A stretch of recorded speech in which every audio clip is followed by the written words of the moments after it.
Hello दोस्तों, नमस्कार। मैं मंटू सर। आज हम लोग बात करेंगे करेक्ट सेंटेंस की, जो कि आपके एग्जाम में 5 मार्क्स के पूछे जाएंगे। तो ये हमने यहाँ पर लिखा है 12, जो कि मोस्ट इंपोर्टेंट है और आपका प्रीवियस पेपर में भी आ चुके हैं। तो चलिए हम लोग आज करेक्ट सेंटेंस को बनाते हैं।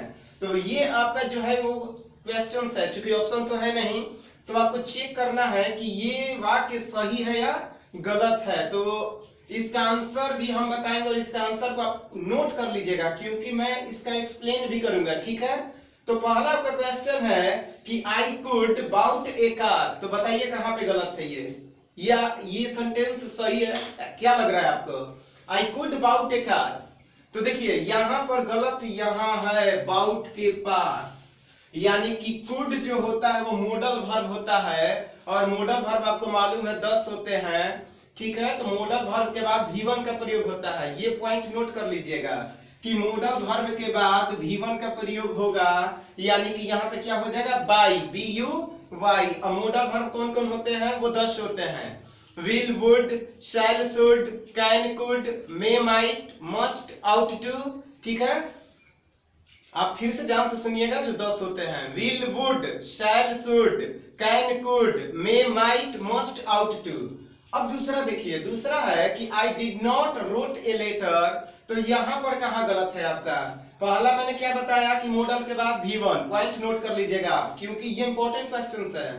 दूसरा आपका है कि I did not wrote a letter. तो देखिए गलत यहां पर है, रोट नहीं होगा, क्योंकि आप नोट कर लीजिए कि डू, डज, डिड जब भी वाक्य में होगा तो V1 का प्रयोग होगा, यानी कि राइट हो जाएगा, WRITE। नेक्स्ट है if you will come I shall गो। कहां गलत है? तो देखिए इस भाग में यहां पर गड़बड़ है, ये विल नहीं होगा, क्योंकि रूल आप नोट कर लीजिए कि इफ, व्हेन, अनटिल, अनलेस जब भी वाक्य में हो तो वहां पर प्रेजेंट इंडेफिनिट टेंस होता है, और उसके बाद जो है वो फ्यूचर इंडेफिनिट होता है। तो यहाँ तो ये भाग सही है, लेकिन गलत कहां पे है? इसमें विल नहीं होगा, विल की जगह कुछ नहीं होगा। तो आपका करेक्ट सेंटेंस में हो जाएगा if you come I shall go. Next है 4 number, I always wanted to singing. देखिए गलत यहां पर है, टू के बाद V1 का प्रयोग होता है। ठीक है, टू के बाद किसका प्रयोग होगा? V1 का, यानी कि ये पार्ट में गलत है। क्या हो जाएगा? V1। She lives in a apartment. बताइए कहां गलत है? तो गलती यहां पर है, अपार्टमेंट के पहले ये जो है ए नहीं होगा, एन होगा। नेक्स्ट है 6 नंबर कि Mohan can play tennis as goods as his brother.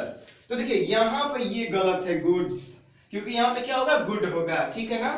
Next है 7 number, I have a homework to do. 3 बार प्रीवियस पेपर में आ चुका है, तो गलत यहां पर है, ए नहीं होगा। क्यों नहीं होगा? क्योंकि जो आपका होमवर्क है वो अनकाउंटेबल नाउन है, और अनकाउंटेबल नाउन के पहले एन का प्रयोग नहीं होता है। ये जो मैं एक्सप्लेन कर रहा हूं इसको आप नोट कर लीजिएगा। ठीक है, जो 8 नंबर क्वेश्चन आपका है कि he did not laugh at you and me। तो देखिए क्या ये वाक्य सही है गलत है?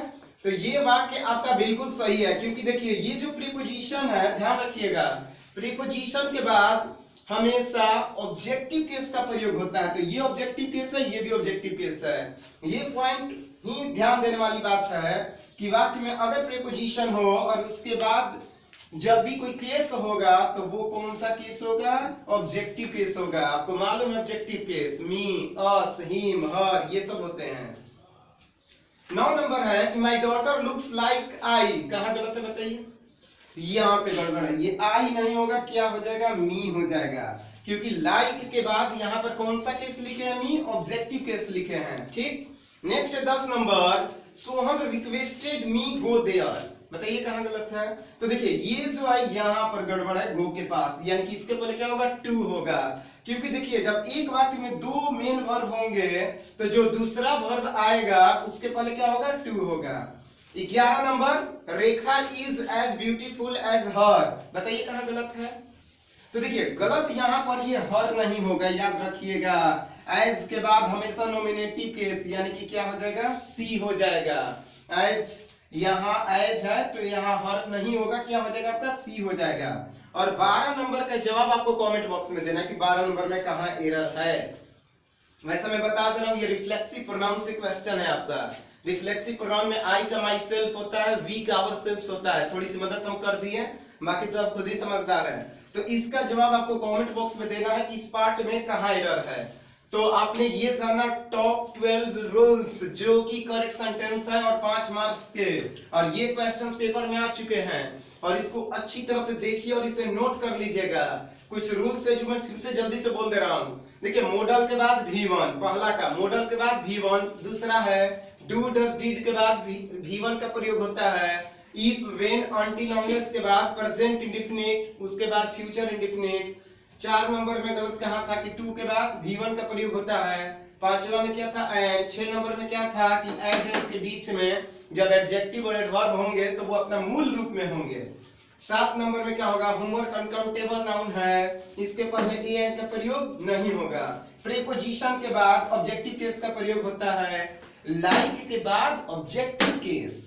10 नंबर, जब एक वाक्य में 2 वर्ब हो तो दूसरा में क्या होगा, टू का प्रयोग होगा। और देखिए नेक्स्ट 11 नंबर कि एज के बाद हमेशा कौन सा केस, नॉमिनेटिव केस। और 12 नंबर का जवाब आपको कमेंट बॉक्स में देना है। तो ये टॉप 12 रूल्स हैं, इसे आप अच्छी तरह से नोट कर लीजिए और इसे जरूर से शेयर कर दीजिएगा दोस्तों में, ठीक है ना। अब ये नहीं कि मेरा प्रचार होगा, क्योंकि मोस्ट इंपोर्टेंट है, ठीक है ना। तो कम से कम 3 नंबर तो आने ही आने हैं इसमें से, लेकिन अगर आपका दिया अगर क्वेश्चन तो आपका 5 में 5 हो जाएगा, ठीक है। तो नेक्स्ट मैं वीडियो इसका पार्ट अपलोड करूंगा जब आप लोग इसे थोड़ा सा लाइक कर दीजिएगा, ठीक है। ओके, धन्यवाद।